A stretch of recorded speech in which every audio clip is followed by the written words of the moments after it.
Di sekolah, mungkin kalian pernah mendapat pelajaran bahwa wujud zat itu ada tiga, padat, cair, dan gas. Dan semua zat bisa berubah di antara ketiga wujud ini. Misalnya air. Air dalam suhu ruangan wujudnya cair, tapi ketika kalian masukkan ke dalam freezer, wujudnya berubah jadi padat, yaitu es. Dan ketika dipanaskan sampai mendidih, wujudnya berubah jadi gas. Dan ini pun berlaku untuk zat lain. Solid, liquid, gas. Lava can turn into rock, ice can turn into water, metals can melt. Ya tentu setiap zat berbeda, pada suhu berapa dia mencair, pada suhu berapa dia memadat. Tapi kalian dapat poinnya, bahwa wujud zat itu bergantung pada suhunya. Pertanyaannya, apa itu suhu?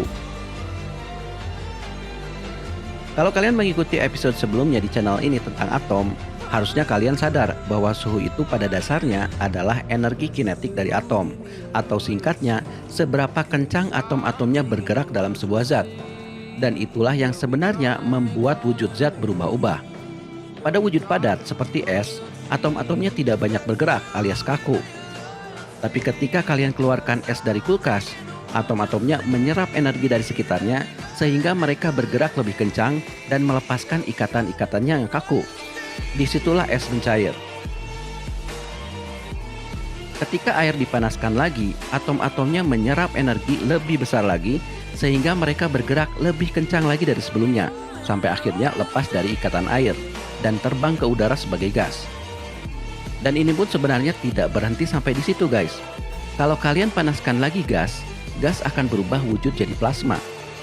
Plasma adalah gas bermuatan listrik. Mengapa bermuatan listrik? Karena begitu atom-atom ini mendapatkan energi yang lebih besar lagi, mereka akan melepaskan elektron-elektronnya, sehingga ion positif dan ion negatifnya terpisah, menciptakan tegangan listrik. Itulah yang terjadi pada bola plasma dan petir. Nah, sampai sini harusnya kalian paham bahwa semakin tinggi suhunya, atom-atom bergerak semakin kencang dan materi cenderung tercerai-berai. Tapi semakin rendah suhunya, atom-atom bergerak semakin lambat dan materi cenderung memadat.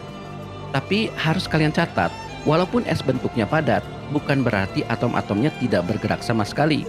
Mereka masih bisa bergerak walaupun minim, yaitu dengan cara vibrasi. Maka pertanyaannya, bagaimana kalau atom-atomnya tidak bergerak sama sekali? Apa yang terjadi? Hal pertama yang harus kalian tahu, kalau atom betul-betul diam, maka itulah suhu paling dingin. Karena sudah kita bahas tadi, bahwa suhu itu pada dasarnya adalah gerakan atom. Semakin lambat atomnya, semakin dingin suhunya.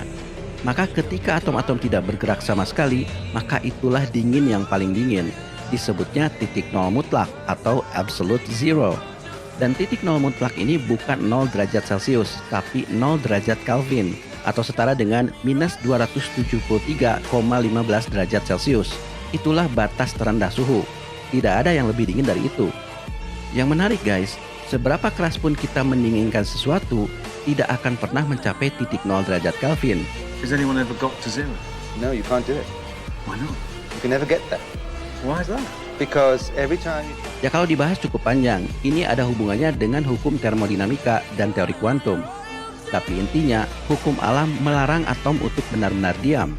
Because there's a quantum vibration that goes on, no matter how much heat you've taken out. Nah, yang bisa para ilmuwan lakukan adalah hanya mendekati titik nol, bukan benar-benar nol. Misalnya 1/1 miliar derajat Kelvin. Itulah yang paling bisa dicapai ilmuwan.